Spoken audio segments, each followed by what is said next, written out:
Hello and welcome to my channel. This is part 2 of my new player guide for the Mesmer profession. In part 1, I gave an overview of the profession and outlined their unique skills and abilities. In part 2, we will cover weapons options and skills. In part 3, we will look at the remaining slot skills, specializations and builds, and I will also share with you advice from veteran players from the fantastic Guild Wars 2 subreddit community. There is a link to part 1 of this guide in the top right hand corner of the screen. So now, let's jump into weapons. As with all my guides, the weapons section is always ridiculously long and detailed, so I don't recommend you try sitting through it in one session. There are timestamps in the description below, so you can jump into the weapons you are interested in. When talking about weapon skills and their effects, we will be covering a lot of boons, which are beneficial effects on you and your allies, and conditions, which are debuffs which apply to your foes to damage and impair them. I will link to a short video which outlines all the boons and conditions so you have a reference, and there will be links in the description to the official wiki pages on that topic. There are 12 possible land-based sets for the Mesmer and 2 aquatic, and the Mesmer can equip up to 4 land-based weapons at any one time. You cycle through your weapon skills using the swap key here. I always advise binding weapon swap to an easily accessible key, as you will need to switch during combat. The Mesmer's aquatic weapons are the spear and the trident, with the spear used for close range, melee combat, and the trident for long ranged. After the launch of the game, ANET realised that their underwater combat was not popular with the player base. It has subsequently been culled from Heart of Thorns content onwards. As it is little used, I will not cover all the skills for the aquatic weapons here, but I will supply links in the description below to anyone who wants to dive into that. There are 2 two-handed weapons, starting with Greatsword, which beautifully subverts expectation and functions as a ranged weapon. It's one of my favourite weapons to use with its beautiful visual effects, but sadly sees little use at endgame. For levelling and casual play, it offers a good balance of direct damage, multi-target attacks with a hard crowd control. Skill 1, Spatial Surge, is a 1200 range beam attack which hits up to 3 targets. The greater the distance from your target, the greater the damage, so aim to be at least 900 range for maximum effect. Skill 2, Mirror Blade, applies 3 stacks of vulnerability to your foe and grants you and your allies 3 stacks of might. As you throw your illusionary blade, it bounces between up to 4 targets with a maximum range of 1200.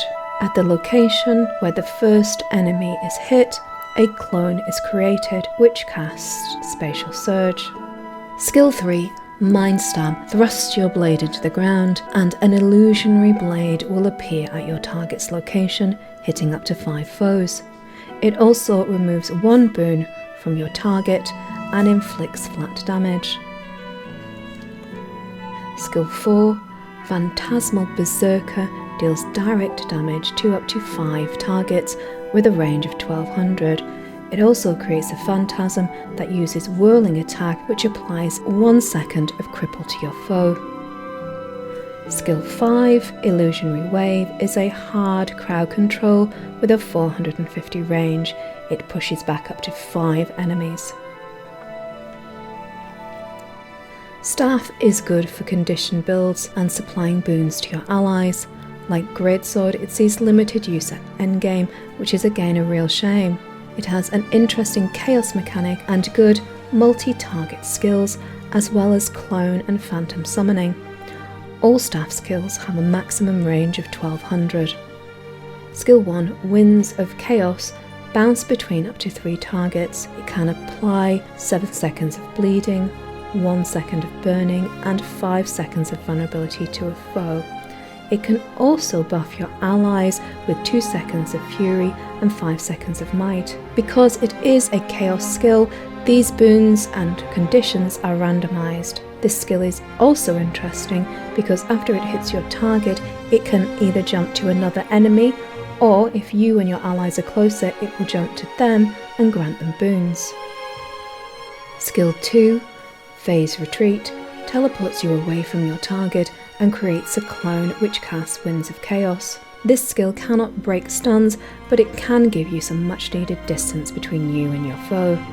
Skill 3, Phantasmal Warlock, summons a phantom, which deals 10% additional damage for every condition on the target, and casts Winds of Chaos, affecting up to 3 targets.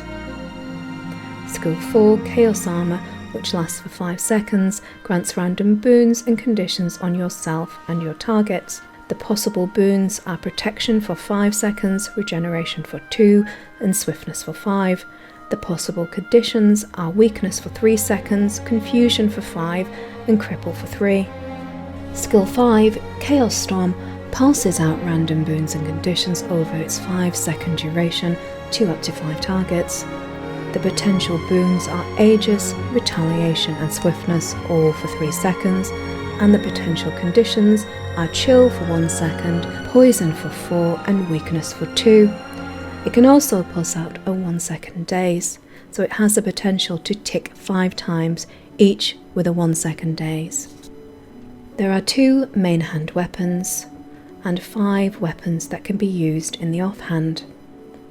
Main hand sword distorts the fabric of reality with the gorgeous skill effect on Blurred Frenzy, and is favoured in the endgame meta. The sword is used in melee combat for multi-target attacks, as well as the creation of illusions. Skill 1 is a 3-sequenced attack, starting with Mind Slash, then Mind Gash, and finishing with Mind Spike.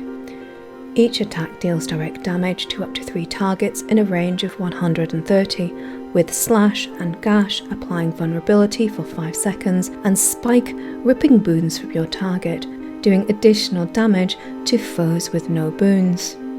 Skill 2, Blurred Frenzy, is a channeled evade skill which lasts for 2.5 seconds. It damages up to 3 targets and does 100% more damage in PvE areas. Please note, if you move while casting, the skill will be cancelled along with your attack and the evade. Skill 3, Illusionary Leap, applies 5 seconds of vulnerability and creates a clone which leaps at your target. The clone will cast Mind Slash and apply 1 second of Cripple. The skill has a range of 600, so if you use a skill outside the range, no clone will be summoned. After you have cast Illusionary Leap, your skill 3 button changes to Swap. If you activate this skill, you will teleport to your clone's location and immobilize your enemy for 2 seconds. This skill can affect up to 3 targets. Offhand sword's use is situational, as it provides single target attacks with a block and daze. Skill 4, Illusionary Riposte, blocks incoming attacks for 2.5 seconds and grants an evade for half a second. If you successfully counter, the skill teleports you a short distance away and creates a clone which deals additional damage. Once cast, the skill changes into Counter Blast, which if activated shoots a bolt at your target, causing little damage, but can apply a daze for up to 5 targets for 1 second in a line behind the target like this. Skill 5, Phantasmal Swordmaster, can be cast at a range of 1200. This skill creates a phantom which leaps at your target, causing flat damage. The phantom also has a short period of evade, giving it more survivability. Main hand Sceptre sees limited use in condition builds and has an unusual mechanic on Skill 1. Skill 1's 3-sequenced attack does not trigger until the first skill, Aetherbolt, reaches its target, and therefore casts faster at close range.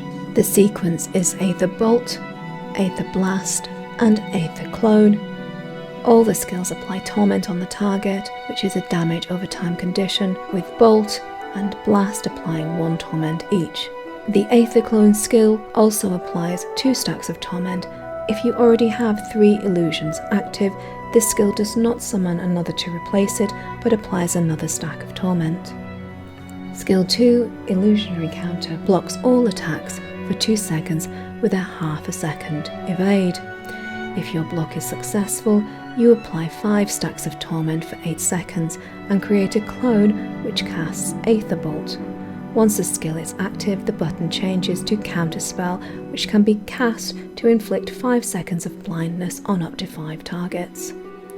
Skill 3, Confusing Images, shoots a beam of energy which can hit up to 5 targets and causes direct damage, and also applies 6 stacks of confusion which last for 7 seconds.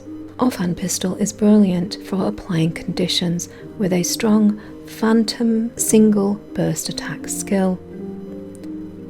Skill 4, Phantasmal Duelist, fires a slow homing bullet which applies 3 seconds of cripple to your target.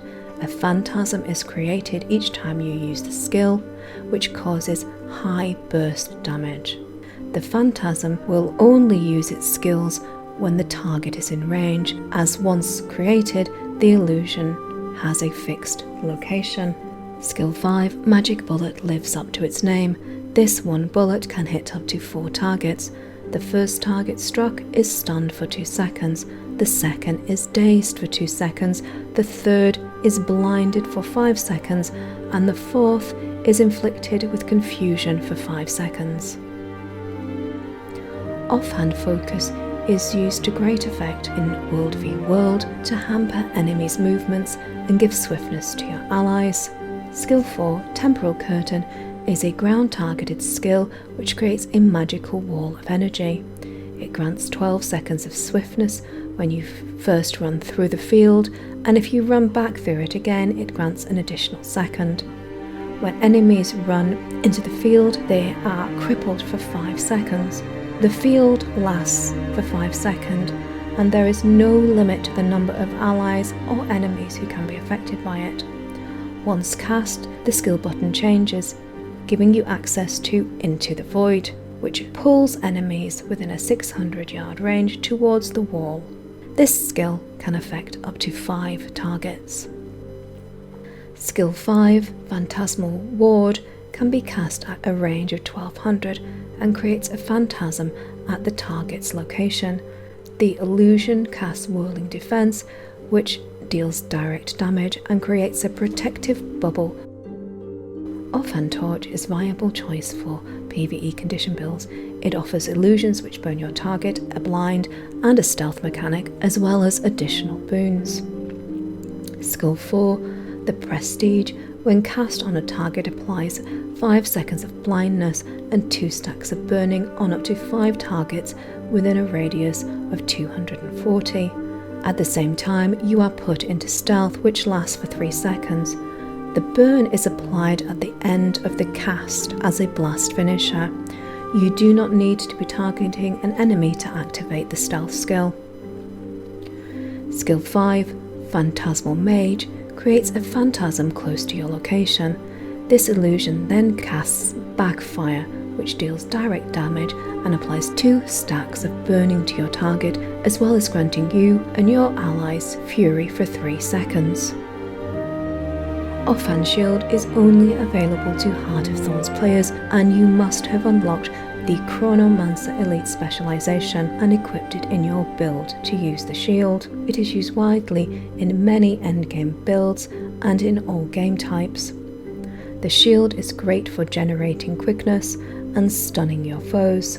Skill 4, Echo of Memory, blocks incoming damage for a short period of time, creates a phantasm which grants 2 seconds of alacrity and slows your target for 2 seconds.